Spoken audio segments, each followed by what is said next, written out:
Hi everyone. Today in this video, let us discuss about the estrogens. Estrogens are particularly used in the hormonal replacement therapy. In those women who are lacking the estrogens, we can supply the estrogens externally in order to treat the deficiency of the estrogens.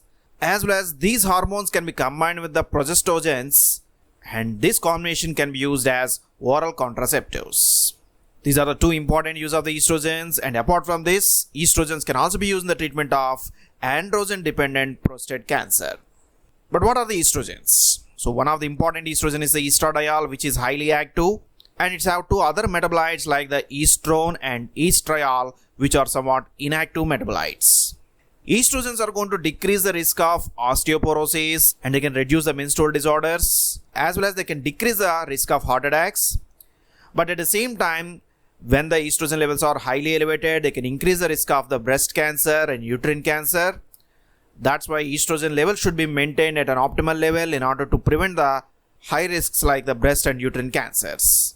So this is one of the estrogen, that is the estradiol. You can observe two hydroxyl groups are there in the structure, so it is a diol.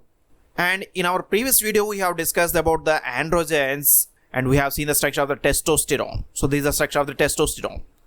These two structures are looking somewhat similar, but what is the nucleus involved in these steroids? Estradiol is having the estrane nucleus and testosterone is having the androsten nucleus. Even both are somewhat similar, but they are not completely identical. They have few of the differences. The first one, in the estradiol, the first ring is aromatic ring. The aromatization of the first ring leads to the formation of estrogens. So in the estrogens, the first ring is the aromatic in nature.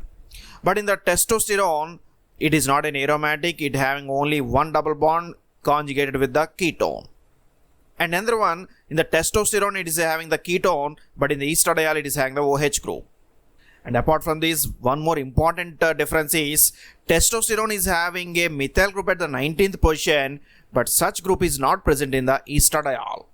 In this way, estradiol is having the one carbon less compared to the testosterone. That's why it's having the estrane nucleus. Now let us see the structural features of estrogens. So this is the estradiol. And if we see the features of this estradiol, let us start the numbering here. 1, 2, 3. So third position is having the phenolic OH group. Then 4, 5, 6, 7, 8, 9 and 10. Similarly, this is 11, 12, 13, 14, 15, 16, 17. And this is 18. But you can observe there is no 19 carbon. So now this estradiol is having C18 estrane nucleus. And second important thing already we have discussed, it is having an aromatic ring. And because of this aromatization, the 19 methyl group is not present. So here we cannot observe any methyl group that is attached at the 10th position. When the methyl group is attached at the 10th position, it becomes the 19th methyl group. But this 19th angular methyl group is not present in the estrogens. Similarly, another one is the 17th position. 17th position beta hydroxyl group is present, but which can be modified. So if this 17 beta OH group is going to be converted into a ketone by oxidation process, then it results in the inactive metabolite. So that's why estrone is an inactive metabolite of the estradiol, where it is having a ketone group at the 17th position. Similarly, the 17th beta hydroxyl group, if it is going to be modified such that it is converted into an ester. So esterification of the 17 beta hydroxyl group results in the drugs which are having the prolonged action, because these drugs are slowly absorbed and slowly metabolized. So they produce the prolonged duration of action because of the slow absorption and metabolism. And another modification at the 17 beta hydroxyl group is the addition of a alpha ethinyl group at the 17th position. So along with the 17 beta hydroxyl group, if we are adding the another group at the alpha configuration such as ethinyl group, then what happens? This 17 beta hydroxyl group is very important for activity. If it is going to be oxidized to ketone, it results in the inactive metabolite like the estrone. So by substitution of an ethinyl group, it prevents the inactivation into the estrone. That's why ethinyl estradiol is more active than the estradiol, because it is not easily oxidized to produce the estrone. And finally, third position already has seen phenolic OH group is there. If the OH group is attached with an alkyl chain such that it is going to form an ether. So etherification at the third position results in the prodrugs. So one of the drug is the mestranol. Mestranol is a prodrug of the ethinyl estradiol. So etherification at the third position produces the prodrugs. So these are the various structural activity relations of the estrogens.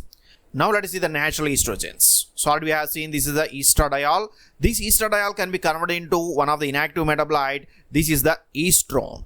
In the estrone you can observe 17th position ketone group is present. So estradiol is going to be oxidized to produce the estrone. Similarly, estradiol can also be converted to another metabolite. This is the estriol. So triol indicates having the 3 OH groups. You can observe an extra OH group at the 16th position attached by alpha configuration. Now what about the activity of these estrone and estriol? Estrone is 33% active compared with the estradiol, whereas estriol is only 2% active. Estradiol can be converted to inactive metabolites which are the estrone and estriol.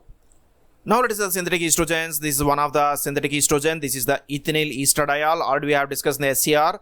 At the 17th position it is having the ethinyl group. By introduction of a 17 alpha ethinyl group, the metabolism can be prevented. Ethinyl estradiol is not easily metabolized, so it is more active and it is 12 times more effective than the estradiol.